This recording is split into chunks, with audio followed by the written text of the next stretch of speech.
Bem-vindos ao Papo de Ciência, o podcast da Casa da Ciência. E hoje estou aqui com a Francine. Francine, muito obrigado por estar aqui hoje com a gente. Obrigada, Vinícius. É um prazer para mim estar aqui hoje para compartilhar com vocês minha experiência. Bem, e a Francine é a nossa primeira convidada internacional, né? Que veio a mais aí de 6.500 quilômetros para estar aqui, né? Em Ribeirão Preto. E nós vamos conversar um pouquinho sobre a formação dela, como que é a questão aí do ensino fundamental e médio no nosso país, se é similar ao dela. E vamos entender um pouquinho toda essa trajetória acadêmica que fez com que ela estivesse hoje aqui. Francine, vamos começar ali uma pergunta, assim, curiosidade básica, né? Quando você chega aqui no Brasil, é muito similar ao seu país? Você sentiu, assim, alguma diferença em termos culturais entre os nossos países? Sim, quando eu cheguei aqui, eu percebi que a cultura é diferente. Devido à comida é quase a mesma coisa, mas em relação à relação entre os povos, o povo é bem acolhedor aqui e o idioma é português. No nosso país, a língua oficial é francês e tem outras línguas. Então, no início ficou um pouco difícil para mim. Tem que aprender o português, porque eu não sabia nada de português. Só sabia falar bom dia, obrigada. E, além disso, em relação ao ensino, tem uma diferença, porque lá a gente adota um sistema europeu, que é sistema LMD. L, que quer dizer licença, master, doutorado. Então, graduação, mestrado e doutorado. Aqui no Brasil, eu achei que a graduação é 5 anos. Mas lá, a graduação é 3 anos. O doutorado, 3 anos e mestrado, 2 anos. Então, e em relação à pesquisa também, tem uma diferença, porque lá a gente tem que começar a fazer experiência no laboratório, no mestrado. Aqui tem iniciação científica, lá não tem iniciação científica. Você pode fazer estágio de 1 ou 2 meses durante a graduação. Então, esses pontos eu acho que é um pouco diferente se eu vou fazer uma comparação. Vocês já devem ter visto, né, que a Francine, como eu falei, ela não é brasileira, ela é do Benin, né? É um país ali que teve toda uma ocupação francesa, por isso da língua francesa, né? E além dessa questão aí, você estava me contando que o próprio ensino fundamental, ele é diferente do nosso ensino fundamental. Como é que é o ensino fundamental lá de vocês? Tá. Lá no ensino fundamental tem o Fundamental 1, Fundamental 2, igual aqui. Mas no Fundamental 1 é 6 anos, de primeiro até 6º ano. E tem que passar uma prova nacional para começar o Fundamental 2. Não basta ter a média para passar em Fundamental 2, como aqui. Se você tem a média com as provas durante o ano e no final, na prova nacional, você não tem a média, você não pode começar o Fundamental 2. E tem que ter diploma. Esse diploma é chamado CEP. E no ensino fundamental 2, com 4 anos, no final dos 4 anos também tem que passar uma prova nacional para ter um diploma que é chamado BPC. Nós também aqui no Brasil passamos por algumas provas, mas elas não são eliminatórias, né? Aqui é mais para você ter um critério de classificação que muitas vezes até ajuda para você entrar no ensino superior, né? Você vai acumulando pontos, né? Como o SISU, né? E aí você consegue ali até uma graduação, né? Dependendo da sua pontuação, sem ter que eventualmente até prestar um vestibular, né? Mas vamos lá, você passou lá nos seus exames, terminou o ensino médio. O que te atraiu para o curso, né, que você fez no ensino superior? No nosso país é diferente daqui. No ensino médio a gente já escolhe, depois do ensino fundamental 2, tem que escolher o que fazer. Se é a ciência você quer fazer na universidade, tem que escolher já no ensino médio. Então, tem vários, em relação ao ponto que você tem em ciência ou biologia ou química ou literatura, você quer fazer, tem que escolher já no ensino médio. Então, eu escolhi fazer a ciência desde o ensino médio. porque eu estou apaixonada para fazer a biologia, eu gosto de fazer a biologia, então eu já escolhi no ensino médio que eu vou fazer a ciência. E no caso, você acabou passando em genômica, né? Os cursos são similares no seu país aqui no Brasil? Do que os que tem no Brasil, pelo que você conhece? Ou, na verdade, assim, como você falou que a graduação ela é um pouco mais curta, acaba ali tendo uma disciplina, por exemplo, mais focada na pesquisa ou mais focada na área empresarial? Como é que é essa questão? Na graduação, no meu caso, são 2 anos de tronco comum. Quem quer se especializar em química, biologia ou geologia, todo mundo vai fazer 2 anos de curso. E o 3º ano, cada um vai escolher o que quer fazer como especialização. Então, do primeiro 2 anos, é um tronco comum, para assistir às aulas é um pouco difícil, tem que batalhar muito, porque tem que ter uma boa nota para poder ser selecionado para fazer a especialização que você quer fazer depois no 3º ano. E, como é um tronco comum, é quase 1.000 alunos na mesma turma. Nossa. Você imagina, num anfiteatro de 1.000 alunos, e o professor fica lá falando... Algumas vezes você não vai ouvir o que o professor está falando, porque tem alguns professores que falam que ele não é artista para ficar usando o microfone para fazer a aula. Então, é um pouco difícil, não é a mesma coisa aqui no Brasil, ou no primeiro ano, você pode ficar numa turma de 20, 25, 30 alunos, não. Bem, se você já reclamava da tua sala de aula ali com 40 alunos, imagina uma sala de 1.000 alunos, né? E, assim, uma sala de aula tão grande, no caso, como é que eram feitas as avaliações? Esse professor corrigia tudo? Como é que era esse sistema? Corrigir tudo. No primeiro semestre tem a avaliação das disciplinas que a gente faz no primeiro semestre, porque são 2 semestres. Primeiro semestre tem as aulas. No final, a gente faz as provas, os professores vão pedir ajuda para os assistentes para corrigir tudo. No final do ano, segundo semestre, a gente faz outras avaliações das disciplinas que a gente fez no segundo semestre e no final vão falar a nota, a média. Quem passou vai passar, quem não passa vai começar de novo, tudo de novo. Você falou uma coisa assim que até é um ponto que é diferente da gente, né? Que aqui, a partir do momento que você entra na graduação, né? Você pode já optar por ter esse contato com a pesquisa. No caso do seu curso, né? Por não ter, assim, esse primeiro contato com a pesquisa, você já se interessava, mesmo não tendo contato, você já tinha essa vontade, essa curiosidade em você de querer aprofundar um pouco mais? Como que é isso para quando você assim, não tem esse primeiro contato? No primeiro ou segundo ano, com 1.000 alunos, é difícil fazer a aula prática. Então, em algumas disciplinas, como geologia, que não necessita muitas coisas para a gente fazer a aula prática. Geologia, biologia, para observar as coisas, mas de biologia molecular mesmo, os reagentes são muito caros, a gente não tem acesso ao laboratório. É só no 3º ano, quando a gente, depois de passar da seleção, selecionaram somente 15 alunos para fazer biologia molecular e química, que a gente tem acesso ao laboratório para fazer a ciência de verdade, se eu vou falar assim. Então, no primeiro ano, a gente não tem muito contato mais com a teoria, porque a gente estuda bastante a teoria lá. Como não tem prática, tem que saber a teoria e tem que colocar tudo na cabeça. Quase 40, algumas vezes, livro de 45 páginas, tem que saber tudo para ir na prova. E quando você tem esse contato com a parte laboratorial, como é que foi para você poder ter ali, na prática, aquilo que você, como bem falou, conhecia muito bem já a teoria? Como você se sentiu?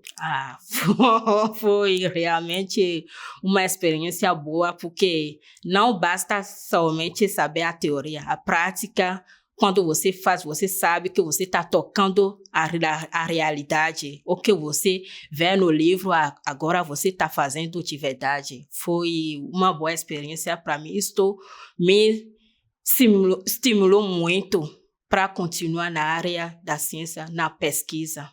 Como é que é o mestrado, né? Você já você fez o mestrado lá. Como é que é a questão, assim, é igual aqui, você tem uma orientação ou, de repente, é um tronco único que você tem? Como é que foi para você? O mestrado é igual aqui, tem que ter um orientador, fazer as disciplinas, ir no laboratório, ter um projeto e, no final, você vai defender igual aqui.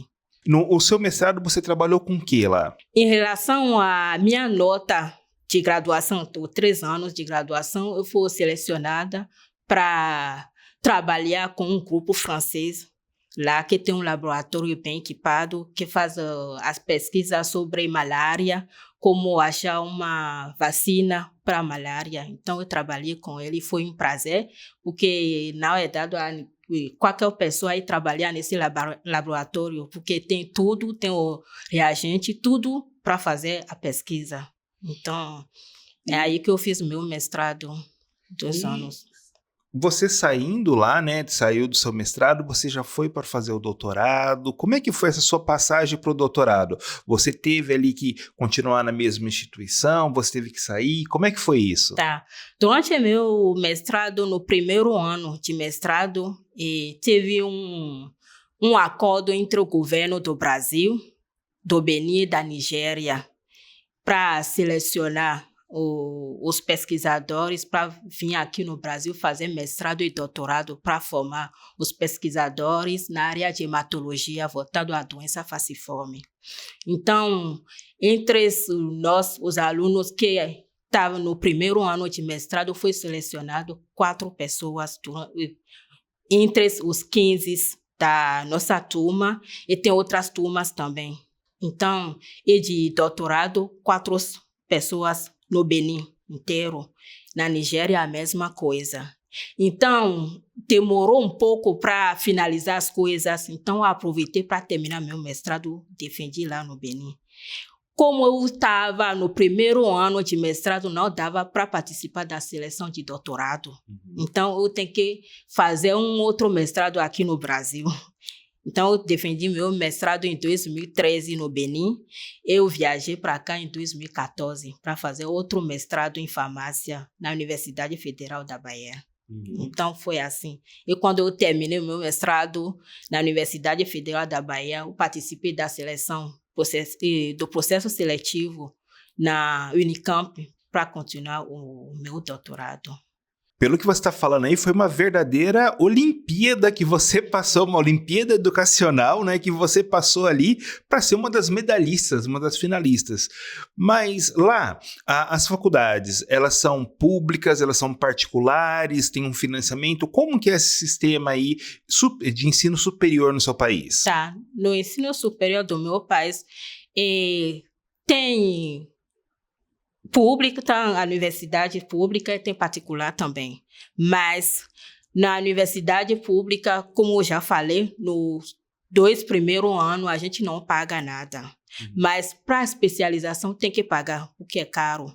Se eu vou fazer a comparação lá, da moeda de lá, na época era 10 vezes o salário mínimo por ano. A gente paga por ano, não é por mês como aqui.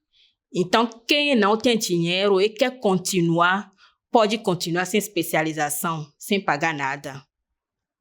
Então tem aí essa parte aí também que você tem que custear parte dos seus estudos, mesmo sendo público. Sim, sendo público, tem que pagar para fazer a especialização no 3º ano.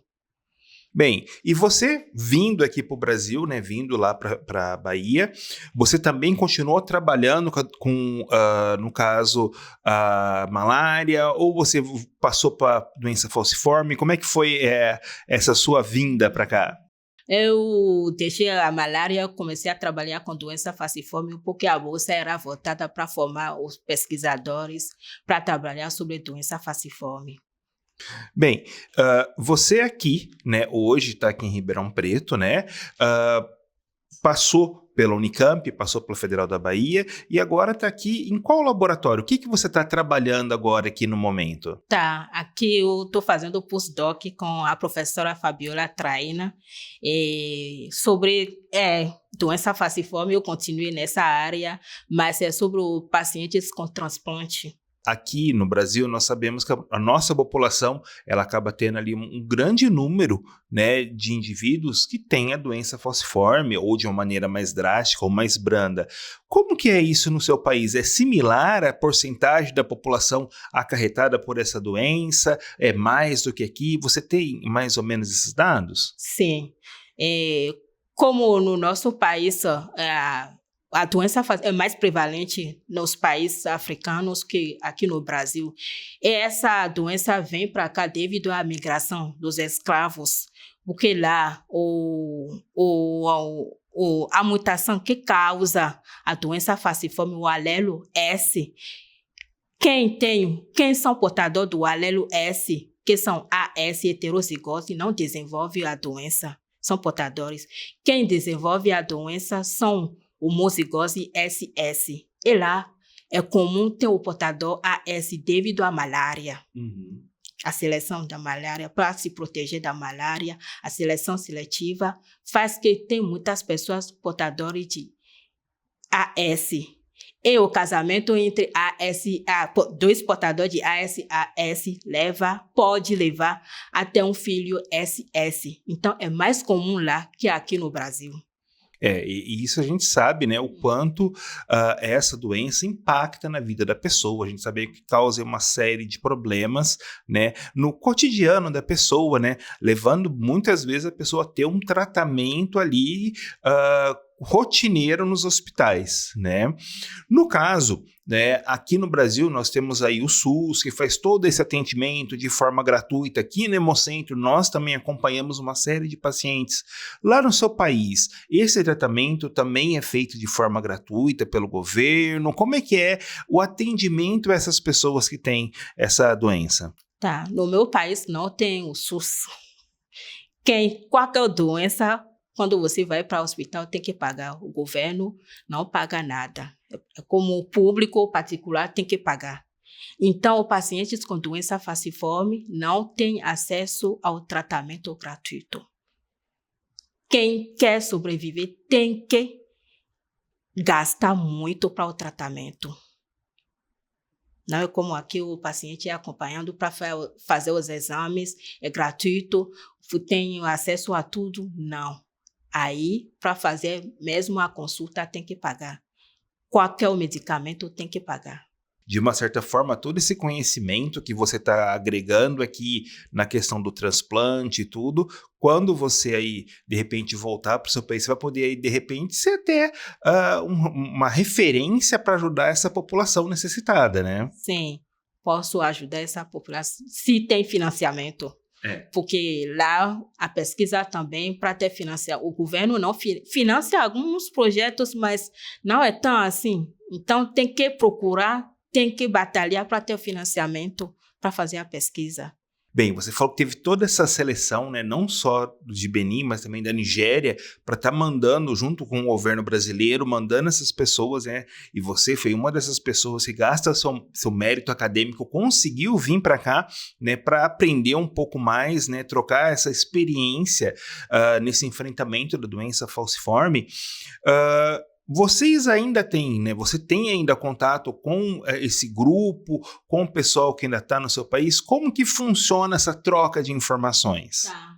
E a gente foi selecionado, foi um professor, o professor Raim Sherif, porque tem um centro para o tratamento dos pacientes com doença falciforme. Ele é médico, ele é o chefe do centro. Então, foi ele que fez esse projeto com a professora Marilda, que é a vice-diretora da Fiocruz da Bahia. Agora ela é diretora da Fiocruz da Bahia. Então, foi assim que a gente veio para cá. E esse professor seguiu a gente durante nossa formação. Cada ano ele vem aqui para fazer o relatório, como a gente está estudando, se está tudo bem. E depois do meu mestrado para continuar e doutorado, ele deu apoio, tudo isso. E cada ano ele manda o relatório para o ministério para falar, o estudante está seguindo bem. No final, no contrato, no final, a gente deveria voltar para ir desenvolver as pesquisas sobre doença falciforme nesse centro para ajudar os pacientes. Mas, no final, o que deu? O professor se aposentou. Então, o centro hoje não está funcionando mais assim, porque o governo não está dando mais apoio para esse centro para fazer pesquisa.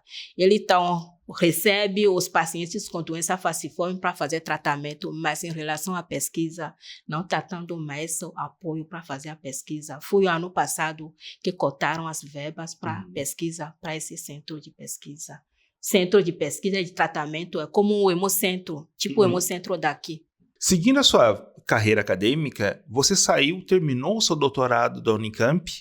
O que você foi ali para fazer para complementar essa sua formação? Você já entrou no pós-doutorado? Você continuou no Brasil? O que você fez? Eu defendi meu doutorado durante a pandemia, em 2020. Então, não tive oportunidade de continuar direto para fazer o postdoc. Eu colaborei com o meu co-orientador, o professor Eric Vinícius de Paula, como pesquisador colaboradora de 2021 até 2022. E em 2022 eu viajei para Cambridge, na Inglaterra, para ir lá como pesquisadora visitante para fazer pesquisa lá no centro, para ver fora do Brasil, fora do meu país, como funciona no outro país em relação à pesquisa, como é. Então eu fiquei lá de 2022 até 2023. No laboratório do professor Adrian Liston, no Abraham Institute. Então, foi assim. No caso, você lá na Inglaterra, você ainda continuou trabalhando com hematologia? Qual era o seu foco ali nesse momento? Não continuei trabalhando com hematologia. Meu objetivo era ir lá aprender outras técnicas para aplicar na doença falciforme. A técnica era CRISPR. Então, eu fui lá, trabalhei sobre um projeto que usava CRISPR. E era sobre as doenças autoimunes. Então, meu foco era aprender outras técnicas. E no caso, você lá na Inglaterra, você achou ali aquele ambiente de pesquisa muito diferente aqui do Brasil? Como é que foi a sua passagem por lá? Eu achei o centro de pesquisa tem mais verbas para desenvolver a pesquisa do que aqui no Brasil. Porque lá é um centro gigante e no laboratório que eu fiquei, eu vi que não falta. Tem muito projeto financiado, não é como aqui no Brasil. Eu estava falando do meu país, que é pior que o Brasil, mas fazendo uma comparação entre o Brasil e no laboratório que eu fiquei lá em Cambridge, tem uma enorme diferença. Você, pelo que você está falando, assim, lá são muito mais pesquisas acontecendo ao mesmo tempo, né, do que aqui. Geralmente no laboratório você tem aí uma grande pesquisa com vários braços diferentes que são trabalhados, e lá já não, já são várias pesquisas que estão sendo desenvolvidas. Seria mais ou menos isso? Sim, é isso. E no mesmo laboratório tem um grande projeto. Aqui se tem um projeto, cada aluno tem um subprojeto para trabalhar. E outro aluno pode não saber muito as coisas sobre o outro projeto do outro aluno. Lá no laboratório que eu fiquei não foi assim. Num grande projeto, todo mundo trabalha sobre o projeto. Vai ter um responsável. Uma parte, um aluno é responsável, outra parte, o aluno é responsável. Mas quando o aluno tem experimento, todo mundo deve ajudar esse aluno a fazer o experimento. Por exemplo, o laboratório que eu fiquei, a gente trabalhava com o camundongo. Então, tem um dia, todo mundo do laboratório tem que trabalhar sobre as amostras do camundongo de um aluno que é o projeto do aluno, mas os outros têm que ajudar a fazer os experimentos, processar as amostras, fazer tudo que tem que fazer no dia, a gente ajudava. Aqui no Brasil não funciona assim. Se você tem esse tipo de projeto para trabalhar com o camundongo, não é que os outros vão te ajudar, você vai pedir para os outros, se tem a disponibilidade para te ajudar, vão te ajudar. Lá não funciona assim. Já tem uma planilha ou a pessoa coloca, hoje eu vou trabalhar sobre tal número de camundongo, tal dia. Então, todo mundo já sabe que tal dia vai ter processamento das amostras e tem que ficar lá para ajudar. Você estava na Inglaterra, aprendeu a técnica de CRISPR, acabou ali entendendo todo esse processo.